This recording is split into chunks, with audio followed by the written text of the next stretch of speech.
These are the times that try men's souls. The summer soldier and the sunshine patriot will, in this crisis, shrink from the service of their country. The birth of our nation was unique, not only in the immensity of its later impact on the course of world history and growth of democracy, but also because so many of the threads of our national history come together in one place, one time, one surrender: Saratoga.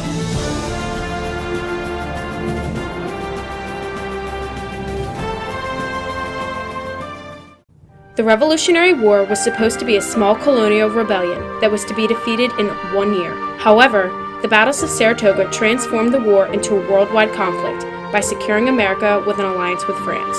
The surrender at Saratoga proved to be the first and ultimate turning point of the American Revolution, and is regarded as the victory that solidified colonial independence. King George III dictated the establishment of an absolute tyranny over the 13 colonies. From the British point of view, from Parliament's point of view, you are British subjects, therefore you do what we say. And the American point of view back then had been, we are British subjects and we have privileges because we're British subjects overseas that mean that we don't have to do what you say because that's the rules. That is why the nation's architects found declaring independence from Great Britain to be worth their lives, their fortunes, and their sacred honor. Great Britain believed they could end the war in one fatal blow. However, their perception proved to be more complicated than first thought. Decisive wins at Bunker Hill, Trenton, and Princeton proved to be a challenge to Britain's strategy. In an attempt to crush the American rebellion before foreign powers intervened, Great Britain concocted a plan to seize the Hudson River Valley. The British hoped to turn the tides of the war by cutting the country in rebellion in two. Lord George Germain developed a plan that would help Great Britain achieve its goal with one strike.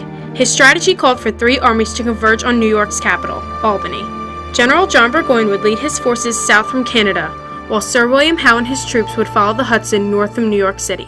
Lastly, Lieutenant Colonel Barry St. Ledger would proceed with his army east from Lake Ontario down the Mohawk Valley. Initially, everything was going according to plan.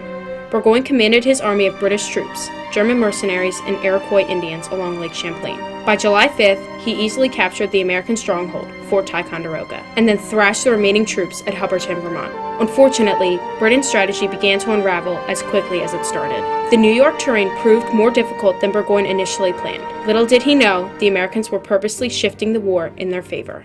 And what the American army does is chop down a bunch of trees and clog them so there's no way through. The British have to either follow the river and get their heads beat in, or they go around and try and go along roads that can be watched. And that's basically what they have to do.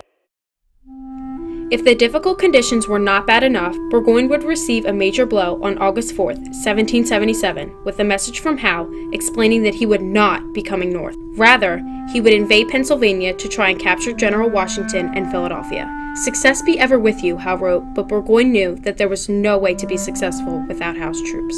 Benedict Arnold set out to cut off Britain's remaining troops that were involved in the 3-part strategy.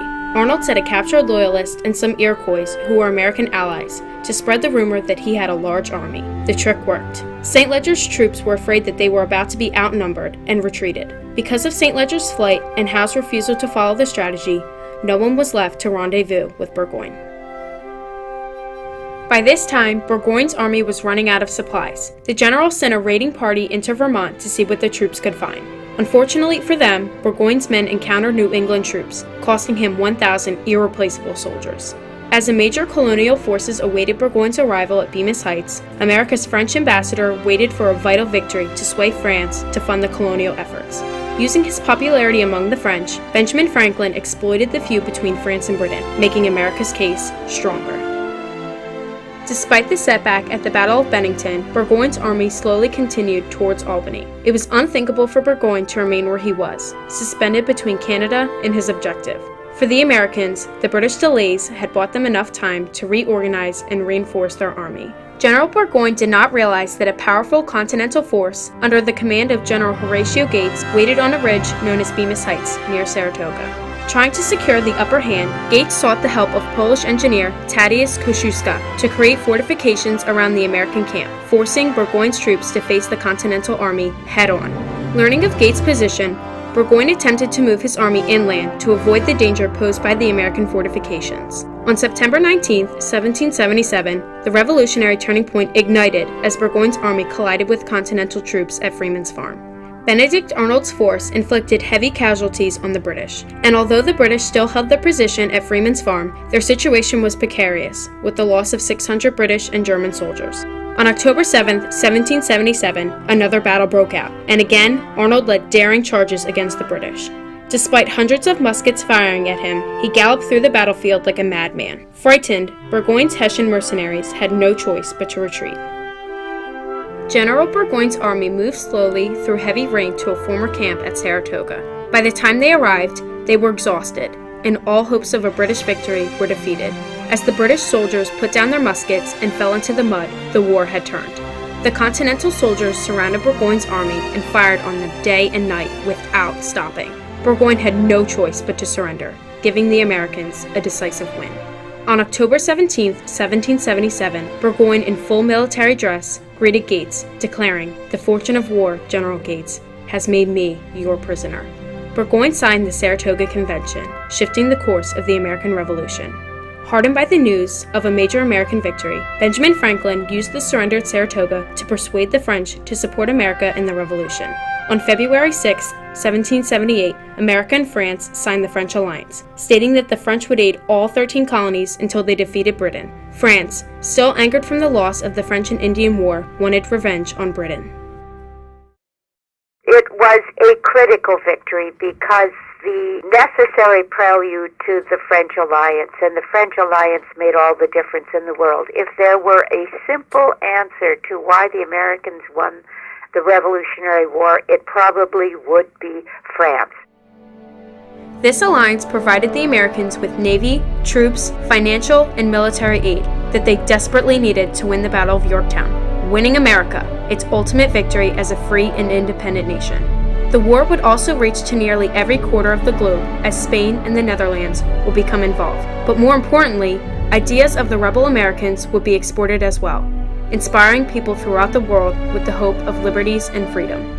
Although the British loss at Saratoga was not monumental from a combat point of view, it was irreplaceable in its impact on the Revolution. The idea that an army of once weak militia could rise up against and defeat well-trained, experienced veterans from a world superpower hardened those who still rebelled. The most obvious of the benefits from Saratoga was the elimination of a British army, even one as modest as Burgoyne's. The long arm, you might say, of Saratoga influencing the British to try another strategy which blew up in their faces, and there they were, facing a victorious French army and American army and a French fleet. More importantly, it represented and solidified the sentiments of independence that Jefferson penned during the summer of 1776. After the loss at Saratoga, the British needed a new strategy for prosecuting the war. However, for the Americans, the surrender of General John Burgoyne's army on October 17th was pivotal, succeeding in 3 related tasks: declaring America free, seeking foreign alliances, and forming a confederation. With Howe abandoning the campaign and Barry St. Leger's retreat, Burgoyne had no reinforcements against the Patriot force in the battles of Saratoga. The defeat of General John Burgoyne's army changed the course of the Revolutionary War. The surrender at Saratoga validated the Declaration of Independence by infusing citizenry to men who were once subjects. A subject is one who is under the power of another, but a citizen is a unit of mass of free people who collectively possess sovereignty. Such a change marked a real and radical revolution, a change of society, not just of government. People were to be transformed from subject to citizen, and the difference was immense. Our ability to be called the United States came from those who fought in the times that try men's souls. It was those virtuous people who fought for the long-lasting affirmation of their independence. Saratoga is enrobed in the American identity because it turned our revolution, that was once a rebellion, into a victory that had widespread effects, locally, nationally, and internationally. The success of the colonists over the British at Saratoga was the turning point of the American Revolution, making it possible for a victory at Yorktown, the adoption of the Constitution, and the ability to call this country the United States of America.